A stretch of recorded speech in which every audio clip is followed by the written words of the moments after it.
Амбасадорке Холштајн, дали низ призмата на Елисејскиот договор може да се гледа надежта за помирување меѓу Македонија и Бугарија, особено по последниот заплет на настаните, спомена и амбасадорот Бомгартнер, со ветото од страна на источниот сосед.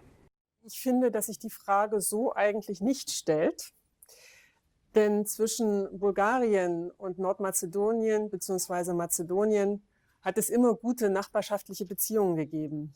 Bulgarien hat als erstes Land das unabhängige Mazedonien anerkannt. Bulgarien war immer ein starker Unterstützer der Europäisierung der ganzen Region und ganz besonders des EU-Annäherungsprozesses von Nordmazedonien. Außerdem, es gibt den Freundschaftsvertrag zwischen Bulgarien und Nordmazedonien seit 2018. Es geht meiner Ansicht nach darum, diesen Freundschaftsvertrag mit Leben zu erfüllen, ihn konsequent umzusetzen. Roadmaps oder Aktionspläne, wie sie jetzt im Gespräch sind, sind genau das Richtige, sind ein richtiger und guter Ansatz.